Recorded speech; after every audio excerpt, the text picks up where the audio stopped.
So, ayun, story time tayo for today's video, guys. So, nag-usap kami ng friend ko and na-realize namin na next year, pang third year na pala namin. At ang bilis lang pala ng panahon, guys. So, during my first year, talagang gusto ko nang umuwi.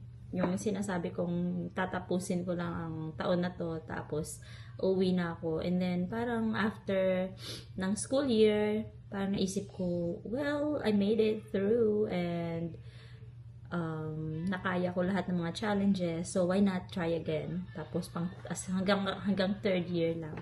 So, ngayon, this is my second year as I am speaking. And next year will be my third. At parang na-realize namin na, oh my, ang bilis ng panahon pala. Tapos, ang dami naming na-learn. Ang dami naming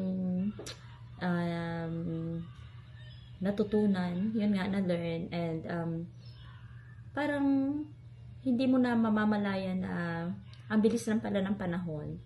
Tapos, ayun, so, I decided na i-vlog na nga lahat ng mga ginagawa namin dito sa US kasi darating ang time na uwian na talaga, guys. So, ganyan talaga ang buhay ng J1.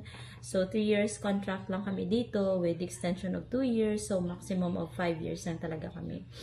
So, after 5 years, uwi ng Pilipinas, stay for 2 years, and after that, mag-a-apply ulit. So, hindi natin sigurado ano yung magiging future natin. So, habang nandito kami sa US, nagplano kaming susulitin na namin yung pagstay namin dito. So, ayun, travel pag may time, puntahan ang mga kayang puntahan, gawin ang mga kayang gawin na ngayon kasi ang bilis na talaga ng panahon at yung mga bata lumalaki na. And kami, tumatanda na din, nagkakaedad na din, at yung katawan natin hindi na magiging mas matawag doon, yung katawan natin nakakaramdam na din ng aging nga, ika nga. So, dahil doon, dahil sa naisip kong i-vlog lahat mga gagawin, parang siguro kailangan kong laging naka-video sa mga pupuntahan at mga gagawin. So, lagi ako nakaharap sa camera. Bilib ako sa mga vlogger na talagang nagte-take time sila to film, na mag-video ng mga ginagawa nila. Tapos, ang galing nila mag-edit. Tapos, ang galing nilang kumuha ng mga shots. So, ayun. So, hopefully, magawa ko at maging maayos yung kalabasan. Kasi gusto ko ma-record yung mga experience namin dito sa US. Kasi once in a lifetime opportunity lang talaga to, guys, na makapasok ka sa US and to think na makatira ka dito sa United States of America. Kasama pa yung family ko, guys. So, ayun. So, yun nga lang, hindi ko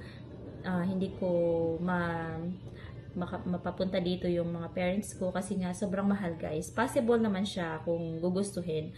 Pero, syempre, we're only here for a limited time only and we're not gonna stay here forever or for good. So, magiging practical na lang. Isi-save na lang yung pera para pagdating ng araw na kailangan umuwi na at mag-settle doon sa Pilipinas, ay may baon kaming pera para panimula. Kasi pagdating namin doon, wala kaming parehong trabaho. Ako, yung asawa ko, wala kaming trabaho. Tapos wala na din kaming sasakyan doon. Wala na din kaming motor. Tapos yung bahay namin, wala pa kaming land title doon. Tapos kailangan pa namin siyang ipa-renovate or ipagawa, guys. So, malaki pa yung gagastusin naming pera or kakailanganin naming pera.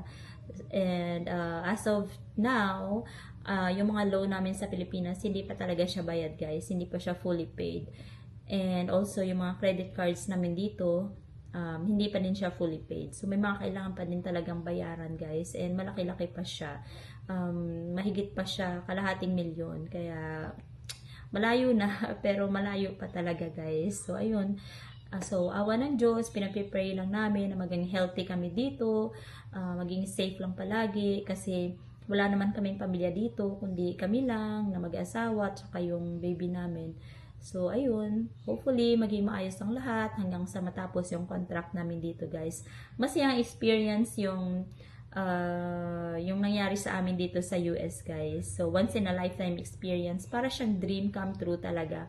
Pero hindi din biro yung mga paghihirap na pinagdaanan namin dito. Yung mga challenges, lalo na yung mga pinagdaanan ko sa school. Para kang, alam mo yung parang hindi mo inimagine, hindi mo inakala na ganun kahirap.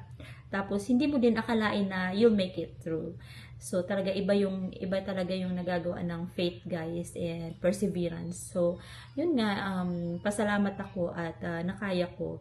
And hindi lahat nagiging happy ending, hindi lahat maganda yung experience, hindi lahat naging successful. Pero, syempre, kanya-kanyang mga pananaw sa buhay at may plano talaga si Lord sa bawat isa sa atin. So, yun, minsan, rejection, redirection, yung mga ganung bagay. So, nasa sa atin kung paano natin i-take positively yung mga nangyayari sa buhay natin. So, stay positive lang talaga tayo, guys. Stay faithful sa Lord. And alagaan yung mga sarili natin. So, ayun lang, guys. So, sana nasa mabuting kalagayan kayong lahat. And sana ay may makuha kayong mga aral or or kahit mga glimpse of how life is in the US sa mga video na naipopost ko. So ayun lang, guys, ang realization ko for today. So, thank you, guys. Salamat.